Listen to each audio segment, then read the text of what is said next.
Hello everyone, welcome to Sanmarga classes. ಬಲ ಮತ್ತು ಚಲನೆಯ ನಿಯಮಗಳು ಪಾಠದ 3ನೇ ಪ್ರಶ್ನೆ. ವಸ್ತುವಿನ ಮೇಲೆ ಪ್ರಯೋಗವಾಗುವ ಬಲವು. ಒಂದು ವಸ್ತುವಿನ ಮೇಲೆ ಪ್ರಯೋಗವಾಗ್ತಾ ಇರುವಂತಹ ಬಲವು ಆಪ್ಷನ್ ಎ ದೃಶ್ಯವಾಗಿರುತ್ತದೆ, ಆಪ್ಷನ್ ಬಿ ವಸ್ತುವನ್ನು ಚಲಿಸಬಹುದು, ಆಪ್ಷನ್ ಸಿ ವಸ್ತುವನ್ನು ವಿರೂಪಗೊಳಿಸಬಹುದು, ಆಪ್ಷನ್ ಡಿ ಬಿ ಮತ್ತು ಸಿ ಅಂತ ಹೇಳ್ತಿದ್ದಾರೆ. ವಸ್ತುವಿನ ಮೇಲೆ ಪ್ರಯೋಗವಾಗುವಂತಹ ಬಲವು ದೃಶ್ಯವಾಗಿರುತ್ತದೆ. ಇಲ್ಲ, ದೃಶ್ಯವಾಗಿರಲೇಬೇಕು ಅಂತ ಇಲ್ಲ ಅಲ್ವಾ? ಇದು ತಪ್ಪಾದ ಉತ್ತರ.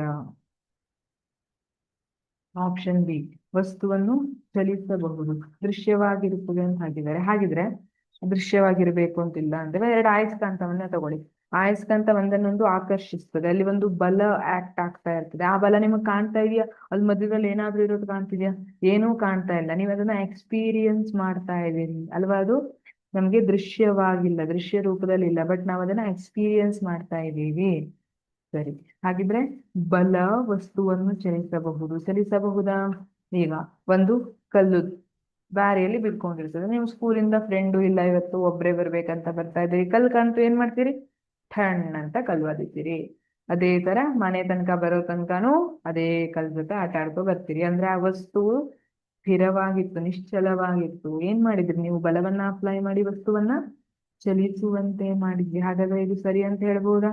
ಸರಿ, ವಸ್ತುವನ್ನು ಚಲಿಸಬಹುದು. ಆಪ್ಷನ್ ಸಿ ವಸ್ತುವನ್ನು ವಿರೂಪಗೊಳಿಸಬಹುದು. ಒಂದು ಸ್ಪಂಜ್ ಬಾಲ್ ಇದೆ ಅಂತ ಇಟ್ಕೊಳ್ಳಿ, ಸಿಟ್ಟು ಬಂದಿದೆ ನಿಮ್ಗೆ, ಸ್ಪಂಜ್ ಬಾಲ್ ಪ್ರೆಸ್ ಮಾಡಿ ಹಿಡ್ಕೊಂಡಿದ್ದೀರಿ, ಸ್ಪಂಜ್ ಬಾಲ್ ನ ಶೇಪ್ ಏನಾಯ್ತು? ಚೇಂಜ್ ಆಯ್ತು. ನೀವು ಬಲವನ್ನ ಅಪ್ಲೈ ಮಾಡಿದ್ರಿ, ವಸ್ತುವನ್ನ ವಿರೂಪಗೊಳಿಸಿದ್ರ? ಹೌದು. ಹಾಗಿದ್ರೆ ಆಪ್ಷನ್ ಸಿ ಕೂಡ ಹೌದು. ಸರಿಯಾದ ಉತ್ತರ ಕರೆಕ್ಟ್. ಆಪ್ಷನ್ ಡಿ, ಬಿ ಮತ್ತು ಸಿ. ವಸ್ತುವಿನ ಮೇಲೆ ಪ್ರಯೋಗವಾಗುವ ಬಲವು ವಸ್ತುವನ್ನ ಚಲಿಸಬಹುದು, ಹಾಗೆ ವಸ್ತುವನ್ನ ವಿರೂಪಗೊಳಿಸಬಹುದು. Thank you.